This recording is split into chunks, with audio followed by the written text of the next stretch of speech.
जय हिंद। आज के वीडियो में हम लोग पढ़ने वाले हैं कि महत्तम समापवर्तक जिसे कि हाईएस्ट कॉमन फैक्टर कहते हैं, यह क्या होता है, और लघुत्तम समापवर्त जिसे लीस्ट कॉमन मल्टीपल बोलते हैं, यह क्या होता है, इसके बारे में समझेंगे हम लोग। जो महत्तम समापवर्तक है इसको जो है मौशा कहते हैं संक्षेप में, और अंग्रेजी में जो हाईएस्ट कॉमन फैक्टर कह रहे हैं इसी को संक्षेप में लिखना हो तो HCF लिख देते हैं। इसी तरह से यदि लघुत्तम समापवर्त कह रहे हैं तो इसको लिखना हो हिंदी में संक्षेप में तो लशा लिख लेते हैं, और अंग्रेजी में संक्षेप तो अंग्रेजी में इसको क्या कह रहे हैं, लिस्ट कॉमन मल्टीपल, तो संक्षेप में लिख लेते हैं LCM। यानी कि आज हम लोग HCF और LCM के बारे में सीखने और समझने वाले हैं कि यह होता क्या है और कैसे ज्ञात किया जाता है। तो चलिए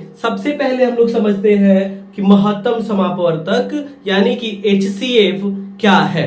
तो महत्तम समापवर्तक में एक शब्द आ रहा है अपवर्तक। तो सबसे पहले चर्चा कर लेते हैं कि अपवर्तक किसे कहते हैं। अपवर्तक को अंग्रेजी में फैक्टर बोलते हैं। जैसे यदि मैं आपसे कहूं कि चार के फैक्टर यानी कि अपवर्तक क्या क्या है, बिल्कुल ध्यान से समझेंगे आप। अपवर्तक किसे कहेंगे हम लोग तो समझिएगा। जैसे हम लोगों ने संख्या लिया है 4, अब 4 को एक जो है विभाजित कर लेगा, यानी कि 4 में जब हम लोग 1 से भाग करेंगे तो पूरा पूरा कट जाएगा यह, तो कहेंगे कि एक जो है इसका क्या है, अपवर्तक है। एक क्या है, इसका अपवर्तक है। इसी तरह से क्या जो संख्या 2 है वह 4 को पूर्णतः विभाजित कर जाएगी, तो आपका आंसर होगा कि हाँ 2 जो है वह 4 को पूर्णतः विभाजित कर जाएगी, तो 2 जो है यह भी है 4 का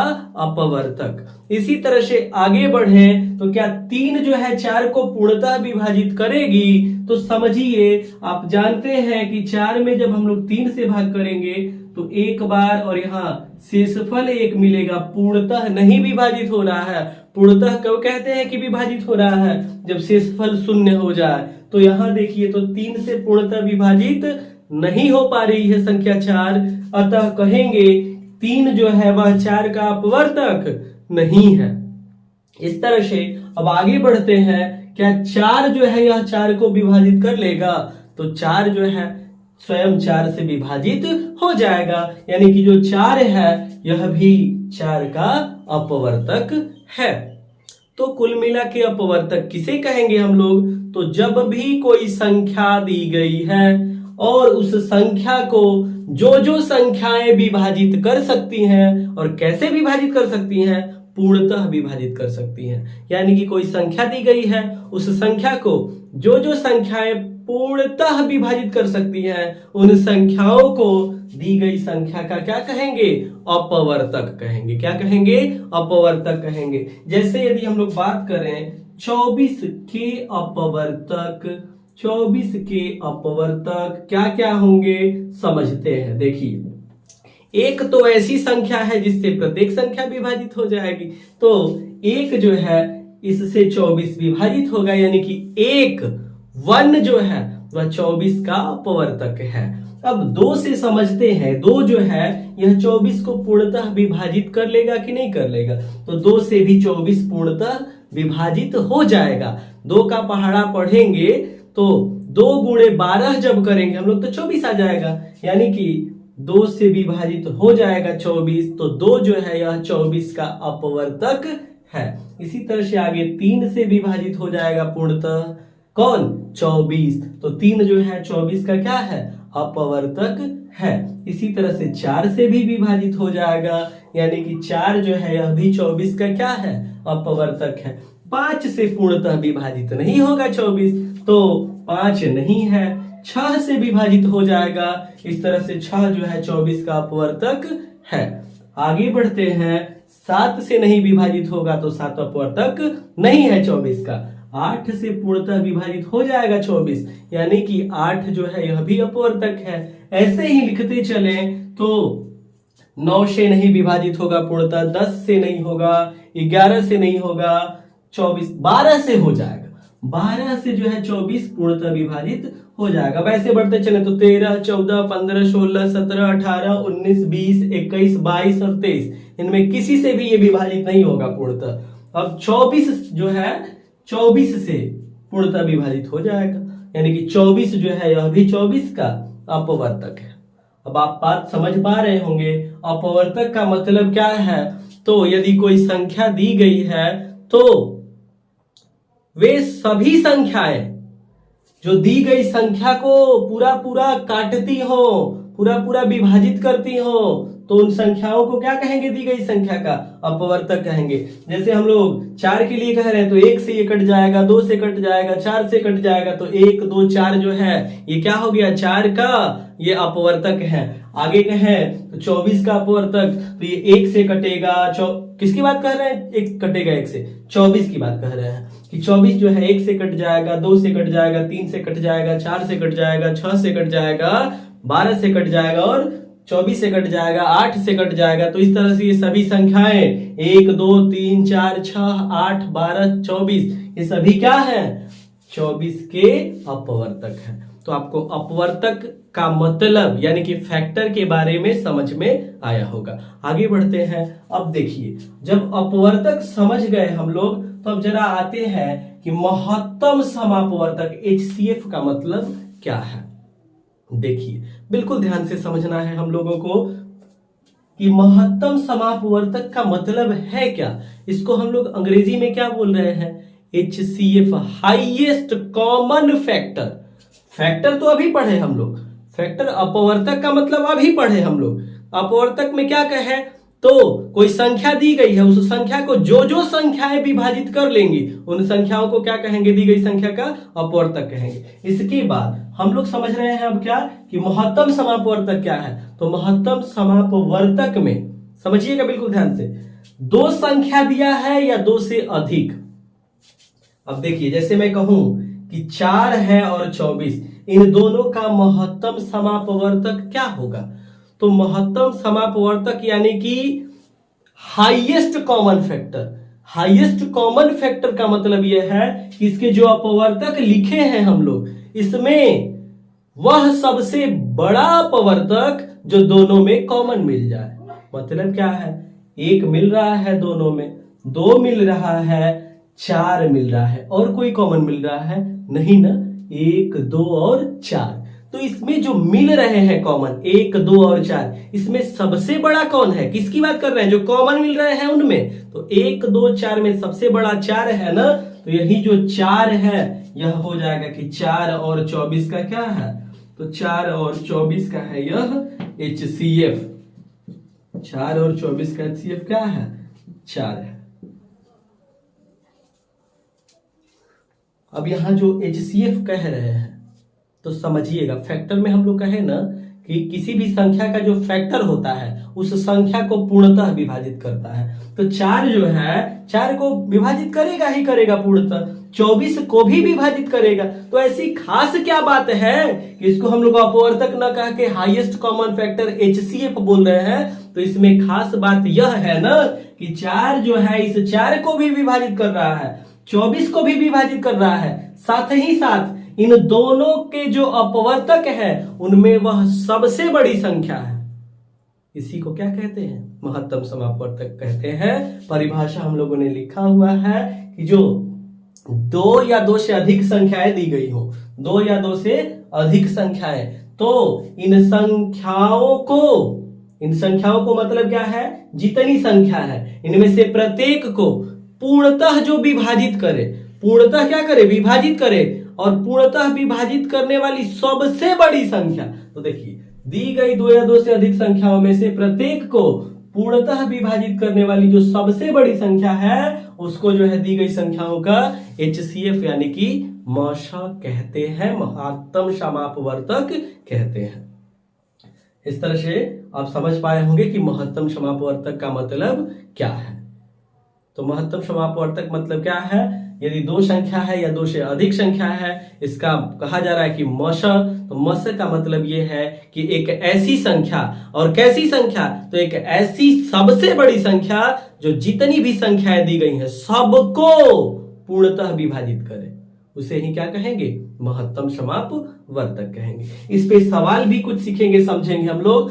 सवाल हल करने से पहले एक और टॉपिक रह गया है, क्या, महत्तम समापवर्तक के साथ और क्या पढ़ना है, लघुत्तम समापवर्त्य। तो इसको भी कवर कर लेते हैं, समझ लेते हैं कि लघुत्तम समापवर्त्य क्या होता है। आपको ये चीज महत्तम समापवर्तक बढ़िया से समझ में आया होगा। आगे समझते हैं कि लघुत्तम समापवर्त्य क्या है। देखिए, एलसीएम जो है, लघुत्तम समापवर्त्य को समझने से पहले हम लोगों को समझना है कि अपवर्त्य क्या है, लघुत्तम समापवर्त्य। तो समापवर्त्य का जब संधि विच्छेद करेंगे ना हम लोग, तो सम धन अपवर्त्य आएगा।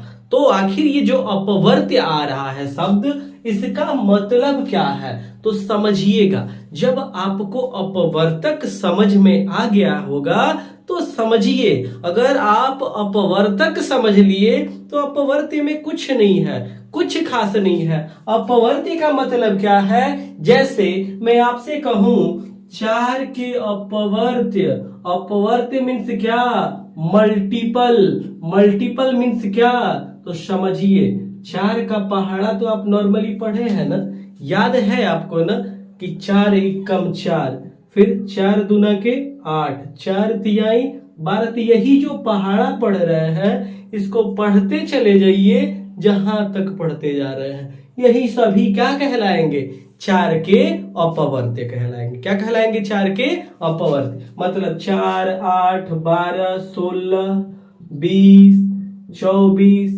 28, 32, 36, 40, 44, 48, ऐसे बढ़ते चले जाएंगे। तो ये सभी क्या है, 4 के अपवर्त्य है। 4 के क्या है, अपवर्त्य है। ये जो 4 का पहाड़ा पढ़ते जा रहे हैं, तो ये जितने भी आ रहे हैं सब क्या है, 4 के अपवर्त्य है, मल्टीपल्स है। तो इसी तरह से मैं यदि आपसे कहूं कि 8 के अपवर्त्य, क्या, 8 के अपवर्त्य, तो समझिए 8 का अपवर्त्य। तो अब 8 का पहाड़ा पढ़िए, 8 का टेबल पढ़िए, 8 का टेबल पढ़िए। 8, 8 दूना के 16, 8 गुणे 3 24, ऐसे लिखते जाइए। 32, 40, फिर 48, फिर 56, फिर 64, फिर 72, फिर 80, और इसके बाद 88, फिर ऐसे बढ़ते चले जाएंगे। ये सभी क्या है, 8 के अपवर्त्य है। 8, 16, 24, 32, 40, 48, 56, 64, 72, 80, 88, 96, ये सब किसके अपवर्त्य हैं, 8 के अपवर्त्य। मतलब क्या है, तो अपवर्तक में हम लोग कह रहे थे कि किसी संख्या को जो संख्याएं विभाजित करेंगी, किसी संख्या को जो संख्याएं विभाजित करेंगी, तो प्रत्येक संख्या को क्या कहेंगे, जो विभाजित कर रही है उसे क्या कहेंगे, अपवर्तक कहेंगे। जैसे हम लोगों ने पढ़ा कि 4 को जो है 1 विभाजित कर लेगा, 2 भी विभाजित कर लेगा, 4 को 4 विभाजित कर लेगा, तो 1, 2, 4, ये क्या है, 4 के अपवर्तक है। तो अपवर्तक वाले में कह रहे थे कि प्रत्येक संख्या दी गई संख्या को विभाजित करे। अपवर्त्य किसे कहेंगे, तो देखिए ये जो पहाड़े में जितनी भी संख्या लिखे हैं, प्रत्येक को ये दी गई संख्या यानी कि ये 4 विभाजित कर सकता है। मतलब 4 में 4 से भाग लगाए पूर्णतः कट जाएगा, 4 से जो है 8 में भाग लगाए पूर्णतः कट जाएगा, 12 में भाग लगाए 4 से तो कट जाएगा 12 पूर्णतः 4 से। तो अपवर्तक और अपवर्त्य में अंतर समझना है आपको। अपवर्तक में हम लोग कह रहे हैं कि जो संख्या दी गई है उसमें कौन कौन संख्याएं भाग कर सकती हैं, पूरा पूरा उसे कटा सकती हैं, उन संख्याओं को अपवर्तक कह रहे हैं। अपवर्त्य में कह रहे हैं कि ये जो 4 है, यह 4 जिन जिन संख्याओं को विभाजित कर सकता है वे सभी जो है इसके क्या है, अपवर्त्य है। 4 जो है जिन जिन संख्याओं को विभाजित कर सकता है, यानी कि 4, 8, 12, 16, 20, ये सभी क्या है, 4 के अपवर्त्य है। इसी तरह से 8 के लिए कहें अपवर्त्य, तो 8 जो संख्या 8 है वह जिन जिन संख्याओं को विभाजित कर सकती है, कौन, संख्या 8। तो जो संख्या 8 है यह जिन जिन संख्याओं को विभाजित कर सकती है उनमें से प्रत्येक संख्या जो है 8 का अपवर्त्य कहलाएगी। यानी कि कहें 8, 16, 24, 32, 40 ये जो लिखा गया है इसमें से कोई संख्या ले लीजिए, 8 जो है उसे विभाजित पूर्णतः विभाजित कर जाएगा। तो कहेंगे कि जो भी संख्या यहाँ लिखी गई है 8, 16, 24, 32 ऐसे करके इनमें से प्रत्येक जो है 8 का क्या है अपवर्त्य है। तो आपको समझ में आ रहा होगा अपवर्तक और अपवर्त्य में अंतर कि कोई संख्या दी गई है तो जो संख्या दी गई है उसको कौन कौन संख्याएं जो है पूर्णतः विभाजित करेंगी। जो जो पूर्णतः विभाजित कर रही हैं उसको अपवर्तक कह रहे हैं। और अपवर्त्य ध्यान दीजिएगा, अपवर्तक कह रहे हैं और उसे अंग्रेजी में फैक्टर कह रहे हैं। और अपवर्त्य जो है यानी कि मल्टीपल्स जो है ये क्या है, तो जो संख्या दी गई है वह संख्या ही खुद जो है जिन जिन संख्याओं को विभाजित कर सकती है। दी गई संख्या जो है वह जिन जिन संख्याओं को विभाजित कर सकती है उनमें से प्रत्येक संख्या जो है अपवर्त्य कहलाएगी दी गई संख्या का। तो अपवर्त्य और अपवर्तक में आप अंतर समझ पा रहे होंगे। अगर अपवर्त्य और अपवर्तक में अंतर आपको समझ में आ रहा होगा तो आप इसकी परिभाषा भी बोल सकते हैं। अपवर्तक में हम लोग क्या कहेंगे, इससे पहले पढ़े हम लोग कि कोई भी संख्या दी गई है तो उस संख्या को जो जो संख्याएं विभाजित कर लेती हैं तो वह प्रत्येक संख्या दी गई संख्या की अपवर्तक कहलाती हैं। लेकिन यहाँ उससे अलग है, यहाँ कहना है अपवर्त्य में कि जो संख्या दी गई है तो दी गई संख्या जिन जिन संख्याओं को पूर्णतः विभाजित कर सकती है उसे जो है अपवर्त्य कहते हैं। इस तरह से आप अपवर्त्य यानी कि मल्टीपल्स और फैक्टर यानी कि गुणनखंड या कह लीजिए या अपवर्तक कह लीजिए, इन दोनों में अंतर आप समझ पा रहे होंगे। आगे अपवर्त्य जब आप समझ लिए हैं तो समझते हैं कि लघुत्तम समापवर्त्य लिस्ट कॉमन मल्टीपल क्या है इसका मतलब। तो देखिए जैसे 4 का जो अपवर्त्य लिखे हैं हम लोग, 4 के अपवर्त्य में 4, 8, 12, 16, 20, 24 ऐसे लिखते चले गए हैं। 8 के जो अपवर्त्य लिखे हैं 8 के अपवर्त्य में 8, 16, 24, 32 लिखते चले गए हैं। अब देखिए एलसीएम जो लिख रहे हैं ना एलसीएम, तो पहले ये जो सीएम लिखा गया है इसका मतलब क्या है, कॉमन मल्टीपल। सीएम का मतलब क्या है, चीफ मिनिस्टर नहीं, क्या कॉमन मल्टीपल मतलब है सीएम का। किसमें, ये एलसीएम एचसीएफ में पढ़ा रहे हैं आपको। ये एलसीएम में जो सीएम लिखा गया है इसका मतलब क्या है, कॉमन मल्टीपल। कॉमन मींस उभयनिष्ठ, मल्टीपल मींस अपवर्त्य। यानी कि जो पहाड़ा लिखे हैं इसमें कौन कौन उभयनिष्ठ मिल रहा है। जैसे देखिए ये 4 क्या इसमें आया है, कहीं 4 नहीं आया है, तो 4 जो है कॉमन मल्टीपल नहीं है। 4 जो है इन दोनों में सीएम नहीं है। 8 देखिए तो 8 जो है 4 के अपवर्त्य में भी आ रहा है, 8 के अपवर्त्य में भी आ रहा है, तो कॉमन मल्टीपल है 8। कॉमन मल्टीपल यानी कि उभयनिष्ठ अपवर्त्य है। अब इसी तरह से आगे देखिए तो 12 दोनों में मिल रहा है, नहीं मिल रहा है, तो ये कॉमन मल्टीपल नहीं है 4 और 8 का। आगे समझते हैं 16 दोनों में आ रहा है, तो 16 जो है कॉमन मल्टीपल है। 16 क्या है, कॉमन मल्टीपल, उभयनिष्ठ अपवर्त्य है, उभयनिष्ठ अपवर्त्य है। अब आगे समझते हैं 24 देखिए तो दोनों में आ रहा है, तो 24 भी उभयनिष्ठ अपवर्त्य है।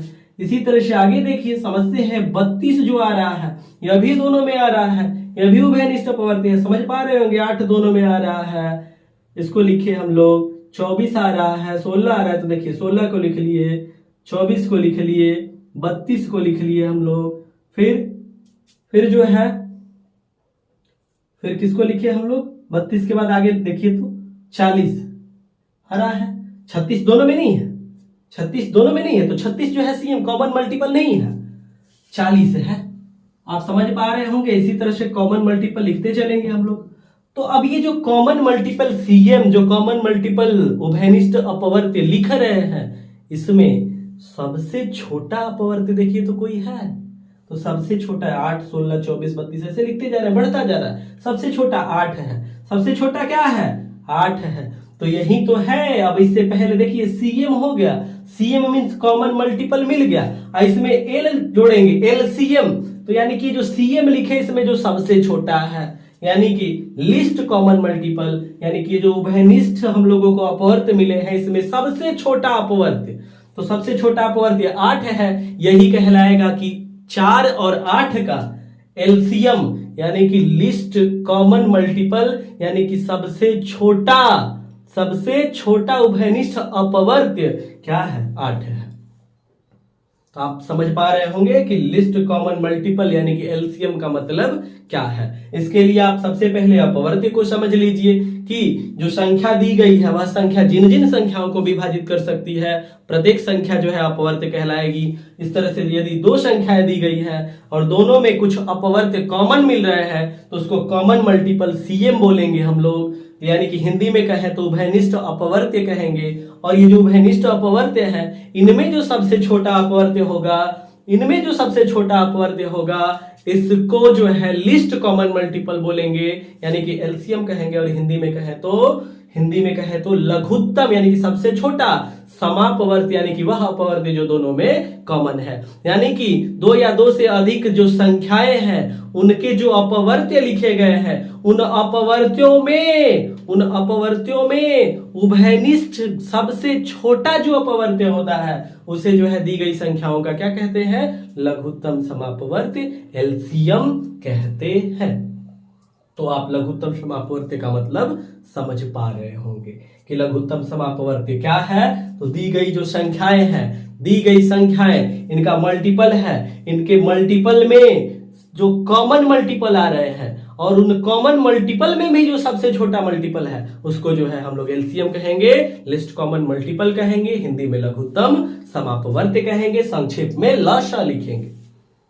इस तरह से आप लश एलसीएम के बारे में समझ पा रहे हो। इसका परिभाषा ऐसे भी आप कह सकते हैं कि जो दी गई संख्याएं इनमें से प्रत्येक द्वारा जैसे 4 और 8 दिया गया है, इसके अपवर्त्य लिखे हैं ना, तो इसका जो कॉमन मल्टीपल मिल रहा है, कॉमन मल्टीपल यानी कि दोनों में जो उभयनिष्ठ अपवर्त्य मिल रहा है 8, 16, 24, 32 ये सब मिल रहा है ना, तो इसमें 8 जो है वह सबसे छोटी संख्या है।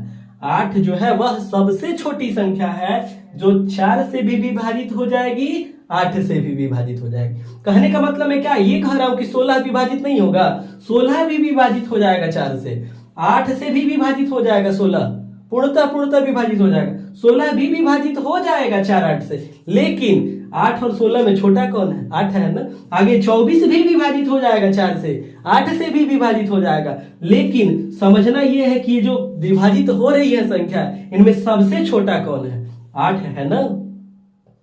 यही परिभाषा है इसकी कि जो दी गई संख्याएं हैं वह संख्या 2 हो सकती है या 2 से अधिक। दी गई 2 या 2 से अधिक संख्याएं हैं, या ऐसे कह लीजिए कि जो दी गई संख्याएं हैं उनमें से प्रत्येक द्वारा पूर्णतः विभाजित होने वाली जो सबसे छोटी संख्या है उसे दी गई संख्याओं का लघुत्तम समापवर्त्य एलसीएम यानी कि लश कहते हैं। इस तरह से आप समझ पाए होंगे कि एलसीएम यानी कि लघुत्तम समापवर्त्य लिस्ट कॉमन मल्टीपल का मतलब क्या है। तो अब इसी पे मैं अगर आपसे कहूं कि बता दीजिए कि 4 और 8 का एलसीएम क्या होगा, लशा क्या होगा, तो आप अभी यहां समझे हुए हैं 4 और 8 का एलसीएम क्या बनेगा, 8 बनेगा। 4 और 8 का एलसीएम क्या बनेगा, 8 बन जाएगा। अब ये लशा ज्ञात कैसे करते हैं, जो मशा हम लोग इससे पहले पढ़े महत्तम समापवर्तक, उसको कैसे ज्ञात करते हैं, चलिए इसे सीखते हैं, समझते हैं। उम्मीद है कि आपको लघुत्तम समापवर्त्य अभी जो मैंने बताया है, इससे पहले जो महत्तम समापवर्तक बताया आपको, दोनों बातें बढ़िया से समझ में आई होंगी। तो चलिए आगे सवाल कुछ लेते हैं और उनकी सहायता से एलसीएम और एचसीएफ को ज्ञात करने का तरीका कैसे ज्ञात किया जाता है इसे समझते हैं। पहला जो सवाल दिया गया है हम लोगों को, कहा जा रहा है कि 15 और 18 का लश यानी कि लघुत्तम समापवर्त्य एलसीएम ज्ञात कीजिए। देखिए कैसे हल करेंगे इसको, तो देखिए समझिएगा। यहाँ 15 और 18 आप लिखिए ऐसे, 15, 18 एक ऐसे बनाइए चार्ट जैसा, एक ऐसे खींचिए, अब समझिएगा। देखिए तो 2 से ये कौन कौन कट सकता है, तो 15 नहीं कटेगा, 18 2 से कटेगा ना, तो यहाँ 2 लिखिए आप, 15 नहीं कटेगा तो इसको जैसे का तैसे ऐसे ही उतार दीजिए 15। 18 कटेगा, कितने बार में कटेगा? 9 बार में कटेगा, तो इसको यहां नोट कीजिए। अब आगे समझते हैं, फिर से कैसे खींचिए। 15 देखिए और 9, क्या ये 2 से कटेंगे? तो अब तो 2 से कोई नहीं कटने वाला है। आगे देखिए 3 से कटेगा, तो यहां लिखिए 3। 15 कटेगा कितने बार में? 5 बार में, और 9 कटेगा 3 बार में, इसको लिख लीजिए। अब आगे जो है 5 है, 5 और यहां है 3, तो फिर से देखिए 3 से फिर भाग लगाइए। 5 नहीं कटेगा तो जैसे है वैसे लिख दीजिए, 3 जो है एक बार में कट जाएगा। अब आगे 5 से भाग देंगे तो ये 5 कट जाएगा एक बार में, और ये 1 अब कटने वाली बात नहीं देखना है, जैसे 1 है वैसे ही उतार दीजिए। अब यहाँ जो संख्या लिखे थे 15, 18 दोनों के लिए देखिए यहाँ 1 1 बन गया है ना, तो इन सबका गुणा करा दीजिए। सबका गुणा मतलब क्या? 2 गुणे 3 गुणे 3 गुणे 5, और ऐसा जब कराएंगे तो यही क्या हो जाएगा? 15 और 18 का यही हो जाएगा क्या? लश। 15 और 18 का क्या हो जाएगा? लश, लघुत्तम समापवर्त यानी कि एलसीएम। अब इसका गुणा कैसे कराएंगे? कराइए गुणा। इधर से भी गुणा करा सकते हैं या फिर इधर से भी। अब समझिए गुणा कैसे कराना है। तो 5 गुणे 3 15, 5 गुणे 3 15 हो रहा है। अब 15 गुणे 3 45, और 45 गुणे 2 90। आप चाहे तो गुणा इधर से भी करा सकते हैं। 2 गुणे 3 6, और 6 गुणे 3 18, और 18 गुणे 5 90, यानी कि जिधर से गुणा कराइए क्या मिल रहा है? 90 मिल रहा है। और यही जो संख्या 90 है यह हो गया 15 और 18 का लश। तो 15 और 18 का लश ऐसे आप ज्ञात कर लेंगे। आगे समझते हैं। अब इसी में दूसरा सवाल देखिए, समझ लीजिए। इसमें यदि हम लोगों को संख्या दे दिया जाए 15, 18 और एक और संख्या इसी में ला दे रहे हैं 24, और कहा जाए इसका लश ज्ञात कीजिए 15, 18 और 24 का। फिर जैसे इसको हम लोगों ने हल किया ऐसे लिखेंगे 15, 18, 24, और एक चार्ट जैसा बनाएंगे। 2 से भाग लगने लायक है जो, उसमें भाग दीजिए, जो नहीं भाग लगने लायक है ऐसे लिखिए। तो 15 को ऐसे उतार दीजिए, 18 कटेगा 9 बार में, और 24 कटेगा 12 बार में। इसी तरह से फिर आगे जो है 2 से भाग लगाइए। 15 2 से नहीं कटेगा तो ऐसे 15 का 15 लिख दीजिए, 9 का 9 लिख दीजिए। 12 कटने वाला है 2 से 6 बार में, तो लिख दीजिए 6। फिर 2 से भाग लगाइए तो 15 का ऐसे 15 लिखिए, 9 का 9 लिखिए, 6 कटेगा 2 से 3 बार में, 3 लिख दीजिए। अब आगे 2 से अब नहीं कटने वाला है कोई भी, तो 3 से भाग लगाइए। 15 5 बार में कटेगा, यहाँ 9 3 बार में कट जाएगा, 3 1 बार में कट जाएगा। फिर आगे जो है फिर 3 से भाग देंगे, 5 नहीं कटने वाला है तो ऐसे ही उतार दीजिए 5। 3 जो है कट जाएगा 1 बार में, ये 1 हो गया है। फिर जो है अब 1 यहाँ 5 रह गया, 5 से भाग लगा दीजिए, 1 हो जाएगा। बाकी इन दोनों 1 1 को उतार दीजिए। अब यहाँ 15 18 24 प्रत्येक के लिए 1 1 1 बन गया है, जैसे कि पहले सवाल में हम लोगों ने सीखा। तो जब 1 1 1 बन गया है, और अब हम लोगों को निकालना क्या है, तो 15 18 और 24 का क्या लश। लश बोले तो लघुत्तम समापवर्ती, लिस्ट कॉमन मल्टीपल। तो इसके लिए क्या करेंगे, यहाँ जो भी संख्या मिली है 5 3 3 2 2 2 इन सब का गुणा करा देंगे, यानी कि 2 गुणे 2 गुणे 2 गुणे 3 गुणे 3 और गुणे 5 गुणा कराएंगे ऐसे। अब गुणा आप जिधर से चाहे करा सकते हैं। तो देखिए 2 गुणे 2 4, गुणे 2 यहाँ 2 गुणे 2 4 बन जा रहा है, 4 गुणे 2 8, 8 गुणे 3 24, 24 गुणे 3 72, और 72 गुणे 5। तो देख लीजिए 72, इसमें गुणा करा दीजिए 5 का, तो 7 5 35 यानी कि 350, और 2 5 10 यानी कि 360 आ जाएगा। कितना आ जाएगा? 360 आ जाएगा। यही 15 18 और 24 का लशा हो जाएगा, यानी कि 15 18 और 24 का लशा कितना होगा? 360 होगा। तो लशा यानी कि लघुत्तम समापवर्ती, लिस्ट कॉमन मल्टीपल ऐसे ही ज्ञात किया जाता है।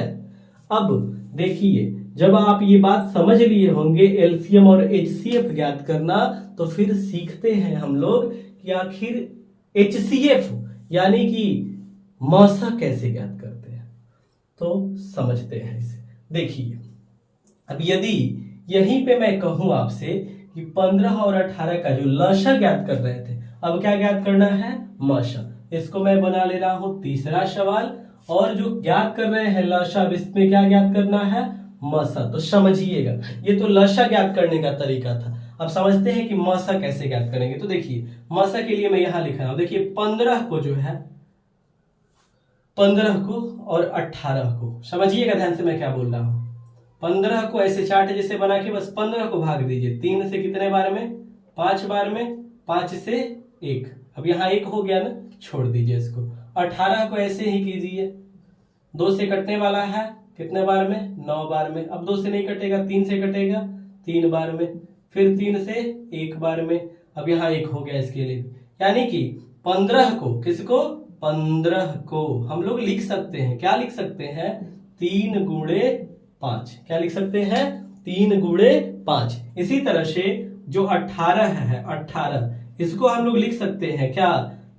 2, देखिए यहाँ 2 3 गुणे 3, यानी कि 2 गुणे 3 गुणे 3 लिखा जा सकता है। अब देखिए क्या समझना है हम लोगों को। अब जब मौसा निकालना है, क्या निकालना है? 15 और 18 का मौसा। मौसा बोले तो एचसीएफ यानी हाईएस्ट कॉमन फैक्टर। तो देखिए, अब इसमें कॉमन देखना होगा। किसमें मैं समझा रहा हूं? मौसा में। अब इन दोनों में कॉमन देखिए क्या मिल रहा है। क्या 3 जो है कॉमन मिल रहा है? मिल रहा है, 3 कॉमन मिल रहा है। 1 3 कॉमन यहाँ हो गया। ये वाला 3 और कहीं मिल रहा है? नहीं ना, यानी कि दोनों में 1 3 कॉमन मिल रहा है। इसके अतिरिक्त तो और जो है दोनों में कुछ कॉमन नहीं मिल रहा है, तो यह 3 ही जो है इसका मौसा हो जाएगा। 3 क्या हो जाएगा? मौसा हो जाएगा। आप समझ पा रहे होंगे बात को। इसी तरह से इसमें मैं चौथा एक सवाल बना रहा हूं। यही जो 15 18 और 24 है, कहा जाए कि इसका क्या ज्ञात कीजिए? मौसा ज्ञात कीजिए, एचसीएफ ज्ञात कीजिए। तो कैसे ज्ञात करेंगे? महत्तम समापवर्तक कैसे ज्ञात करेंगे? तो देखिए, जैसे आपने 15 और 18 का यहाँ अलग अलग चार्ट बना के एक एक किए, इसको 15 और 18 का लिखे, तो इसमें भी 15 और 18 ही है। तो 15 के लिए तो ऐसे ही बनेगा 3 गुणे 5, यहां से लिख ले रहे हैं। और 18 के लिए क्या बनेगा? तो 18 के लिए बन जाएगा 2 गुणे 3 गुणे क्या बन रहा है? 3, ऐसे बन जाएगा। और एक रह गया है 24। तो 24 के लिए आप बनाइए चार्ट जैसा, कटाइए इसको। 2 से भाग देंगे 12 बार में, 2 से फिर 6 बार में, 2 से फिर 3 बार में, फिर 3 से देंगे भाग तो 1 बार में। अब 1 हो गया, तो इसका क्या हो जाएगा? 24 वाले के लिए लिख सकते हैं हम लोग, 24 वाले के लिए लिख सकते हैं 2 गुणे 2 गुणे 2 और गुणे 3। समझ पा रहे हैं? अब देखना है कि सब में, यानी कि जो 3 संख्या है, तीनों में कौन कौन कॉमन मिल रहा है। देखिए, ये 3 15 वाला का जो गुणनखंड लिखा गया है 3 गुणे 5, इसमें 3 आ रहा है। 18 वाले में 2 गुणे 3 गुणे 3, इसमें 2 बार आ रहा है। 24 वाले में 2 गुणे 2 गुणे 2 गुणे 3, इसमें 1 बार आ रहा है। तो कॉमन कितने कितने बार मिल रहा है? मतलब मैं ये कहूं कि 2 बार क्या 3 सब में कॉमन मिल रहा है। तो इसमें 18 वाले में 2 बार 3 आया है, 24 वाले में 2 बार 3 नहीं आया है गुणा में, यहाँ 15 वाले में भी 2 बार नहीं, 1 बार आया है सब में 3। यानी कि 1 3 जो है सब में कॉमन हो जा रहा है। इसके अतिरिक्त भी कुछ कॉमन मिल रहा है। तो इसके अतिरिक्त देखिए, अगर 2 देखते हैं तो 2 जो है 18 में है, 24 में है, एक एक बार कॉमन मिल रहा है, लेकिन 15 में नहीं मिल रहा है। तो कोई मतलब नहीं है, सब में कॉमन देखना है। तो सब में केवल एक बार 3 कॉमन मिल रहा है, यानी कि 15 18 और 24। इसका यदि हम लोग कहें कि बताइए कि मौसा यानी कि HCF कितना होगा, तो इसका मौसा जो है 3 होगा। कितना होगा? मौसा 3 होगा। ऐसे ही सवाल हमें हल करने हैं LCM और HCF के। तो ये तो नॉर्मली संख्याएं हम लोगों ने लिया और इसका LCM HCF ज्ञात किया। यदि यही संख्या भिन्न के रूप में हो तब कैसे बनाएंगे, अभी इसको भी समझना है। एक सूत्र आप यहां नोट कर लीजिएगा। क्या? तो देखिए, 15 और 18 जिस संख्या का हम लोगों ने लसा ज्ञात किया, कितना मिला? 90 मिला। इस संख्या का मौसा ज्ञात किया हम लोगों ने, कितना मिला? 3 मिला। अब जरा 15 और 18 इन दोनों का गुणा करा दीजिए, कितना मिल रहा है। तो 15 और 18 का गुणा कराएंगे तो 18 गुणे 5 90 और 18 एकम 18 और 9 27 यानी कि 270 बन रहा है। और यहाँ जो मौसा लसा मिला है, मौसा लसा यानी कि जो एलसीएम मिला है 90 और जो एचसीएफ मिला है 3, इसका गुणा कराइए तो 90 गुणे 3 कराएंगे कितना आएगा 270। देखिए दोनों जगह से मान बराबर आ रहा है, तो यही सूत्र आपको नोट कर लेना है क्या कि यदि दो संख्याएं हैं तो जो पहली संख्या और दूसरी संख्या दोनों का गुणनफल जो है इन दोनों के लसा और मसा के गुणनफल के बराबर होता है। जो बोल रहे हैं सूत्र की पहली संख्या गुणे दूसरी संख्या बराबर लसा गुणे मसा, इसको नोट करा दे रहे हैं, लिख दे रहे हैं। और ऋणात्मक संख्याओं का लसा और मसा कैसे ज्ञात करते हैं उसके लिए भी मैं सूत्र लिख रहा हूं, उसे आप नोट कर लेंगे। पहले मिटा लेते हैं और फिर जो है लिख लेते हैं फॉर्मूला। पहली संख्या गुणे दूसरी संख्या बराबर लसा गुणे मसा, आप इसे नोट कर लेंगे, याद भी कर लेंगे। देखिए इस पे सवाल कैसे पूछा जाएगा, इसके लिए मैंने एक सवाल भी दे रखा है क्या कि दो संख्याएं हैं जिनका लसा जो है 90 है और मस 3 है। यदि एक संख्या 15 है तो दूसरी संख्या क्या है। अब ये जो सवाल है इस फॉर्मूले की सहायता से हम लोग आसानी से हल कर सकते हैं। देखिए लसा दे रखा है 90, मसा दे रखा है 3, एक संख्या है 15, तो दूसरी संख्या क्या होगी। तो यही जो फॉर्मूला लिखे हैं इसमें मान रख के हल कर लेते हैं। तो देखिए फॉर्मूला क्या लिखे हैं, पहली संख्या गुणे दूसरी संख्या बराबर क्या लसा गुणे मसा। तो समझिएगा पहली संख्या तो एक संख्या दिया है ना 15, इसी को कह ले रहे हैं पहली संख्या है, तो यहां लिख ले रहे हैं 15 गुणे दूसरी संख्या निकालना है, लिख दे रहे हैं कि माना दूसरी संख्या x है, इंटू x लिख दिए बराबर लसा, तो लसा कितना है 90 है, इंटू मसा तो संख्याओं का मसा कितना है 3 है, हल करके x का मान निकालना है। तो x बराबर क्या बनेगा 90 गुणे 3 और ये 15 इधर गुणा कर रहा है, इधर इसके बटा में आ जाएगा यानी भाग करेगा। तो हल करेंगे 15 से 90 6 बार में कटेगा और 6 गुणे 3 क्या आ जाएगा 18 आ जाएगा। यानी कि दूसरी संख्या क्या है, यानी कि जो दो संख्या है जिनका लसा 90 और मसा 3 है, जिसमें कि एक संख्या 15 दी गई है, तो उसमें दूसरी संख्या क्या होगी 18 होगी। अतः दूसरी संख्या हम लोगों को मिल गया कि दूसरी संख्या क्या है 18 है। दूसरी संख्या क्या है 18 है। इसी तरह से सवाल पूछे जाएंगे इस फॉर्मूले से। अब जो है भिन्नों का भी लसा और मसा ज्ञात किया जाता है। अभी तो हम लोगों ने नॉर्मल संख्याएं लिया, उसका लसा और मसा सीखा और एक सूत्र ये सीखे कि पहली संख्या गुणे दूसरी संख्या बराबर लसा गुणे मसा होता है। अब जो भिन्नात्मक संख्याएं हैं उनका लसा और मसा कैसे ज्ञात करते हैं, उसके लिए सूत्र क्या है, तो चलिए मैं सूत्र लिखवा रहा हूं, उसे आप नोट कर लीजिए। तो देखिए भिन्नात्मक संख्या किसके लिए, भिन्नात्मक संख्या के लिए, भिन्नात्मक संख्या, तो संख्या ना कई संख्या रहेंगी तो संख्याओं का लसा और क्या मसा, भिन्नात्मक संख्याओं का लसा और मसा। फॉर्मूला क्या है तो समझिए, कोई भी भिन्न लिखेंगे तो भिन्न में एक अंश होगा और एक होगा हर, यानी कि अंश बटा हर के रूप का ही ना होगा भिन्न। तो यदि भिन्न का निकालना है, क्या निकालना है, तो भिन्न का निकालना है लसा। तो लसा भिन्न का कैसे निकालेंगे, तो सुनिए, अंश बटा हर यही होगा भिन्न में। तो जब भिन्न का लसा निकालना होगा तो फॉर्मूला यूज करेंगे। क्या फॉर्मूला यूज करेंगे, अंश का लसा यानी कि अंश का लघुत्तम समापवर्त्य और क्या, तो लसा और मसा ही न निकालते हैं, तो अंश का निकाल दीजिए लसा और बटा में हर का निकाल दीजिए मसा, यानी कि महत्तम समापवर्तक। ये हो गया फॉर्मूला किसके लिए, भिन्न का एलसीएम लश निकालना है, लघुत्तम समापवर्त्य निकालना है, तो ये नोट कर जाएंगे। दूसरा फॉर्मूला नोट करेंगे, भिन्न का मश यानी कि महत्तम समापवर्तक HCF, ये ज्ञात करने का सूत्र क्या है? तो अंश बटा हर होता है, तो मस पूछा गया ना, तो अंश का मस, किसका मस जी?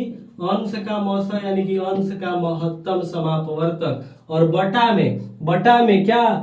हर का लश यानी कि लघुत्तम समापवर्त्य। इस तरह से ये हो गया फॉर्मूला भिन्न के, किसके लिए? मस के लिए, HCF के लिए।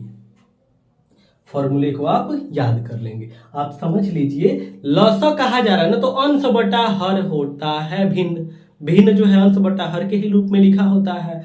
और जब लस कहा जाएगा तो अंश वाले का लस, यानी कि लस निकालना है तो अंश का वही निकालना है जो पूछा जा रहा है। तो लस निकालना है तो अंश का लस, और बाकी रह गया हर, तो लस और मस दो चीज ही ना पड़े हैं, तो जब अंश का लस तो बटा में हर का मस, यानी कि अंश का लघुत्तम समापवर्त्य बटा में हर का महत्तम समापवर्तक। ये हो गया फॉर्मूला लस के लिए। और यदि यही कहा जाएगा कि भिन्न का मस ज्ञात कीजिए, तो अंश वाले का मस और बटा में हर का लस, यानी कि अंश का महत्तम समापवर्तक बटा में हर का लघुत्तम समापवर्तक। यह फॉर्मूला आप नोट कर लेंगे और इसे याद कर लेंगे। इस वीडियो में इतना ही, जो कुछ भी मैंने बता रखा है इस वीडियो में, आप इसको बढ़िया से तैयार कीजिए, समझिए। और भिन्नों का जो लश और मश है, इससे जो सवाल पूछे जाएंगे, सवाल कैसे होंगे, लश मश के और भी प्रकार के सवाल हैं, इन सबको जो है हम लोग आने वाली अगले वीडियो में सीखेंगे। तब तक के लिए आप इसको बढ़िया से पढ़िए, समझिए। मिलते हैं फिर नेक्स्ट वीडियो में। जय हिंद।